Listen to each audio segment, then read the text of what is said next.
So you want to start on your health and fitness journey in 2024. Welcome, congratulations. I don't know what to say. I'm so excited for you that you decided to embark on this journey.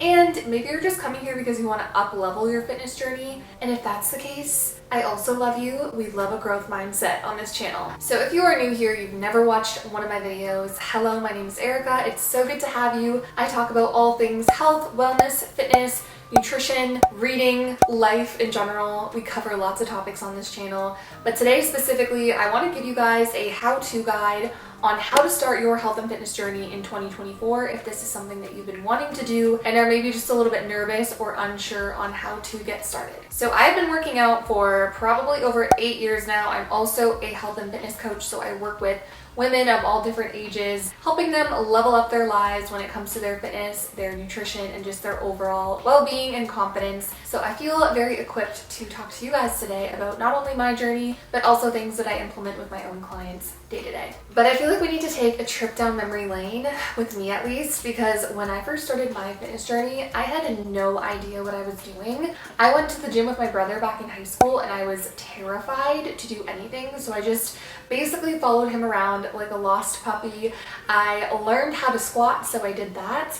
I learned how to do a shrug, so I would do that. And I learned how to do a lateral raise, so I would do that. And that's all I would do at the gym. For probably a good 4 to 5 months, I would do those 3 movements because I was terrified to do something that I didn't know how to do and look stupid. So in today's video, we're gonna walk through all the mistakes that I made and just ways that I would suggest and guide you guys to start your journey this new year. Step number 1, super crucial. This video will be a little bit more general. I personally tend to steer towards resistance training and training in the gym with weights, with machines, with barbells, all sorts of things. But I want to highlight that that is not the only way to move your body. I'm also a big fan of running, of spin classes, of Pilates, of yoga. So I'm all about just movement in general. And the number one thing that I feel like we all need to do when we get started is figure out what we like.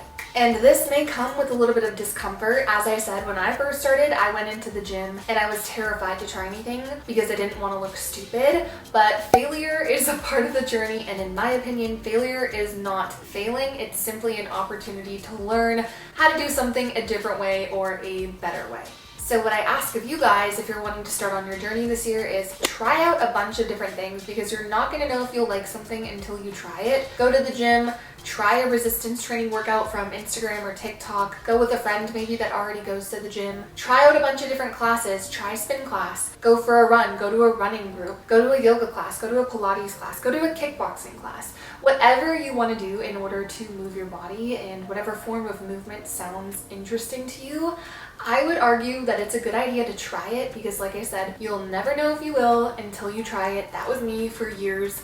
Before I tried spin class, I was like, ew, cardio? Not for me. Same thing with running. I was like, ew, who wants to go on a run? Until I actually dove into it head first and just did something that I wasn't good at and tried it. And who would have known, but I actually fell in love with both of them. Tip number 2 is to avoid the go hard or go home mentality. I feel like so many people, especially at the new year, they think, oh my God, I'm starting on my fitness journey. I'm just gonna go to the gym 5 days a week. I'm gonna go balls to the walls, and they lead to burnout because their body just is not used to that much exercise. And their brain and their whole routine is kind of like having to be rewired, and it's just not a gradual thing. For some people that works, but I want to argue that for majority of the people that I've seen and worked with, and myself included, it just doesn't work like that. So ease yourself into it. If you're someone that does not work out at all right now, start with 1 or 2 workouts a week, something small like 30 minutes at the gym, or even just start with like 2 30-minute walks. Start slow, baby, and build up from there. Trust me, it makes the world of a difference. I feel like once you're able to establish a routine of like, hey, I'm going to the gym now 2 days a week, and you've been consistent with that for a couple weeks at a time, it increases your confidence to know like, all right, I've already been able to do this, so let's try and add on a 3rd workout. And you just kind of start to compound and build from there. Number 3 is to create some sort of schedule for yourself, because it's easy to say, hey, I'm going to go to the gym 3 times this week, but then you don't write it down in your planner, and your mother-in-law calls you, and you have to go see your cousin's ballet recital, and then your brother needs you to help him move, and it's just, you end up with no time to actually do the thing that you said you were going to do. So what we're going to do in the new year, or whenever you're watching this video, is we are going to come up with a schedule for ourselves. Look at your responsibilities for the week, look at what you have going on, and write it down, okay? If you don't write it down in your phone, on your planner, whatever you use to organize yourself, you probably will not do it. So for me, I put it in my Google Calendar on my phone, and I know, hey, from this time to this time on Monday, Tuesday, Wednesday, I am going to the gym, for example. Planning things out really makes the world of a difference. And to go one step further on this, if you are someone who has chosen working out in the gym as your primary form of exercise, I would highly recommend following some sort of a program. Now, you can find programs that are like 2 days a week, you can find a program that's 6 days a week. So find one that works for your schedule and stick to that, because a well-designed program will allow you to progressively overload week to week, which means you're pushing yourself to work harder week after week to kind of force your body to build muscle. And this is really rewarding, because when you look back at week 1 versus week 4, for example,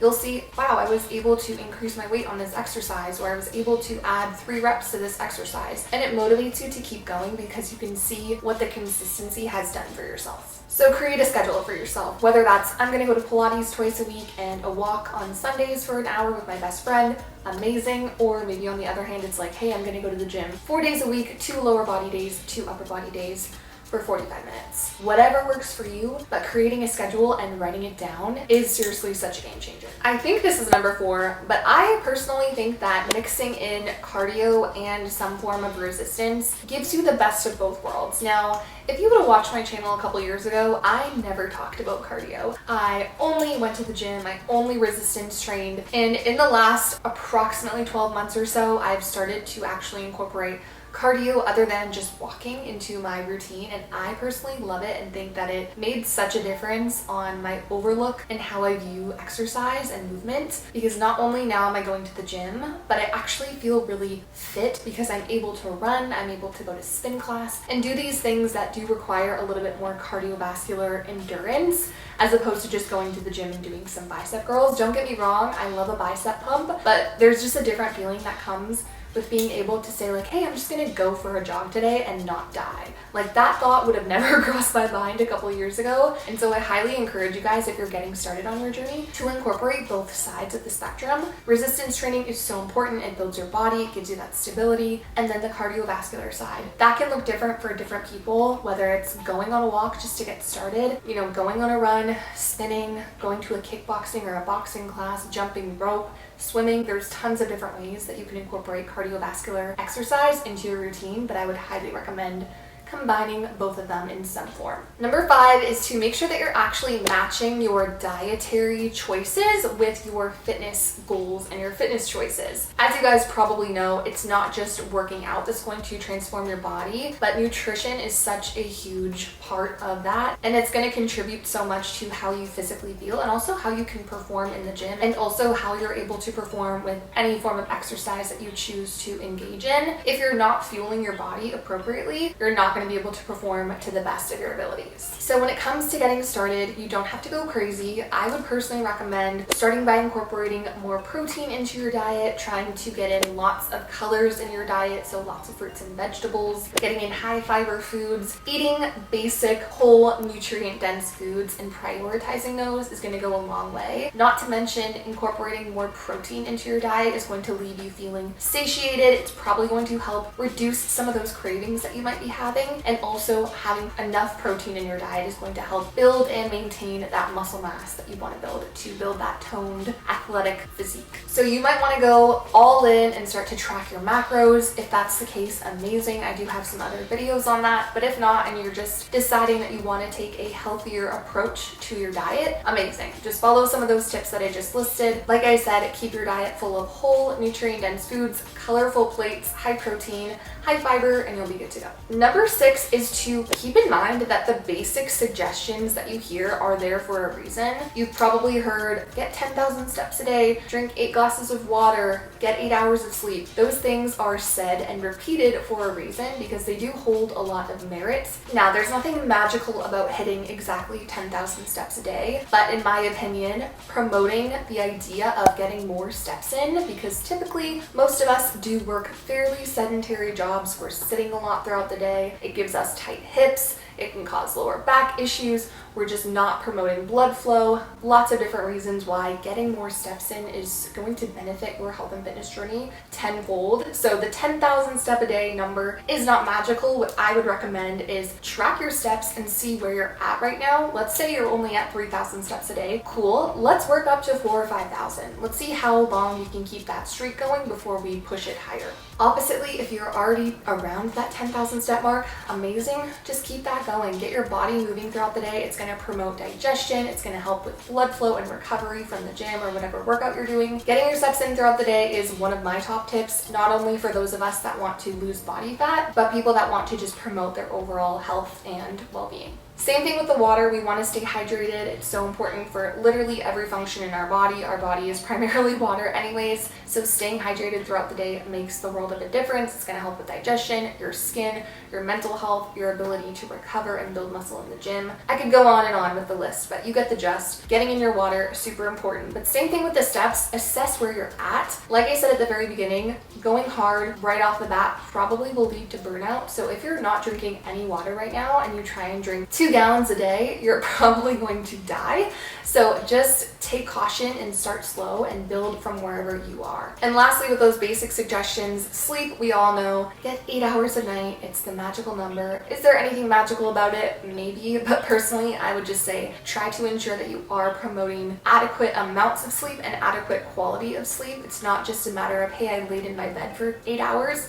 It's, did you actually sleep soundly? Did you wake up feeling refreshed and rejuvenated? Did you wake up a million times throughout the night? There's different factors that are going to influence how truly recovered you are after a full night's sleep. Things that can help you get a better sleep: stay off of any sort of phone or technology. Within 30 minutes of your bedtime, you want to reduce any amount of blue light that you can.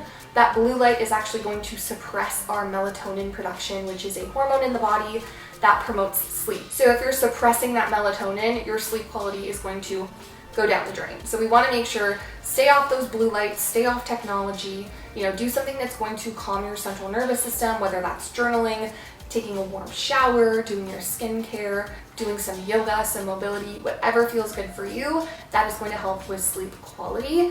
Also, keeping your room a little bit cooler at night has been shown to help with overall sleep quality, and also minimizing any sort of excess noise. I will say some people enjoy brown noise, white noise, those types of things. So if that's you and you have your little Hatch alarm clock and you play your sound waves at night, amazing. But for a lot of us, keeping things very quiet is what's needed in order to get that deep sleep. Next up, I just kind of want to highlight the fact that it takes time to see those external changes. And I want you to give yourself some time and be patient with those external changes. Most often than not, we're actually going to feel the internal changes a lot sooner than the external changes. So you might feel, hey, I feel lighter, I feel like I have more energy, I feel more hydrated, I feel stronger. All of those things are amazing, but they may come before the physical changes. So if you're only in it for the physical changes, it's going to be hard to stay consistent because those things take time. So be patient with yourself.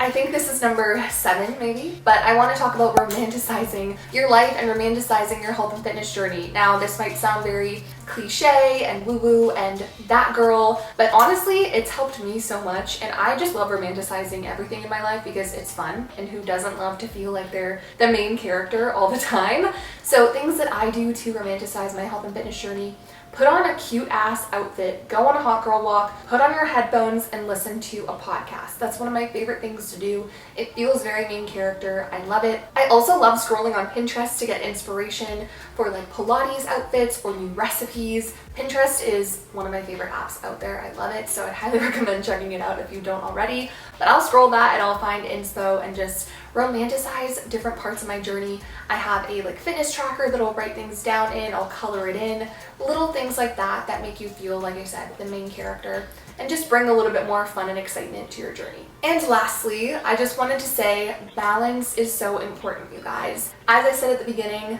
going all in right off the bat is probably going to lead to burnout, and I'm a huge advocate for balance. I still love my cookies, my cupcakes, my sweet treats.